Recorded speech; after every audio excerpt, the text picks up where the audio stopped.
I'm Dr. Adam Flandria, and today is going to be the second part of our series of alternatives to sit-ups.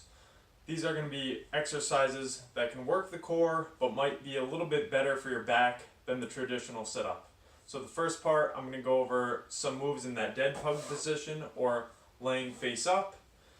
Here we're going to be working kind of the hip flexors just as much as the core, and then in the second part I'm going to show you some very back-friendly, almost direct alternative to sit up where you could measure where your spine position is. So the first one's going to be the traditional DeadBug position. So you're here with your arms up, knees bent, and then you're just going to straighten out opposite hand, opposite leg. And I like a 5 to 10 second hold here, just until you feel those abs engage a little bit. Now the second one's going to be a little bit more difficult. If you have any pain with these, obviously do the easier ones. So here we get both. This is going to be the 90-90 DeadBug because your hips and knees are at that 90-degree position. And same kind of thing. And you're holding. And you're holding. Now some people like to hold a physio ball and squish it in between the opposite knee and opposite hand. Yeah, I'm fine with that. Now I'm going to show you another one that's like that, but this might be a little bit easier for your back because you're going to kind of juice the core first before you actually get into that exercise. So this is going to be the assisted 90-90 DeadBug. So I have an elastic band here. You could use bands, and you're just going to get a little bit of tension on there. Then get back up into that 90-90 position with your legs.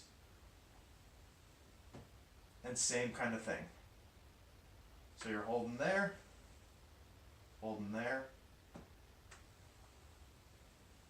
and doing that same alternating DeadBug position. I'm just going to show you that same thing with a kettlebell. In case you don't have any elastic bands at home, you can do this with a dumbbell or a kettlebell. So you're going to go up. Once you feel those abs engage a little bit, like your core needs to tighten, you can go back up into that 90-90 and bam.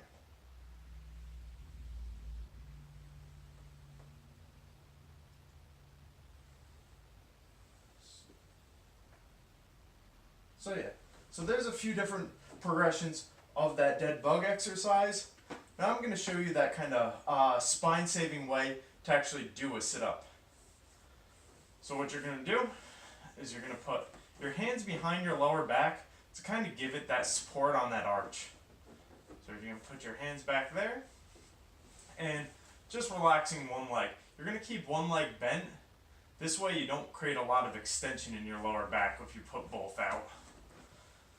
So here, what you're going to do, and this is called the McGill sit-up by the way, and what you can do is you're just going to try to lift almost with like this part of your chest, and that axis of rotation you want to actually have in your mid-back. So it's going to kind of look like a crunch almost. So you're just going to kind of lift up. And as you can see, it's a very subtle movement. And I like a 10-second hold with this one. This is not going to be great for me because it needs a lot of neck control. I've had some whiplash injuries over the years, so this might be a little bit rough. I might need to do some conditioning of my neck muscles before getting into this one. But basically, you're also not just lifting your head or jutting your chin. So you just kind of want to go up a little bit and make sure that arch in the low back or your hands are underneath it, so you can't flatten out your back with this one. But you should definitely feel the abs engage with it. Alright, so hopefully that was helpful. And like I said, I even showed you an alternative to that traditional sit-up or crunch. But really what you're trying to do is get more of that flexion in that mid-back than the lower back. So I hope that helps. I hope that was pretty informative, this series.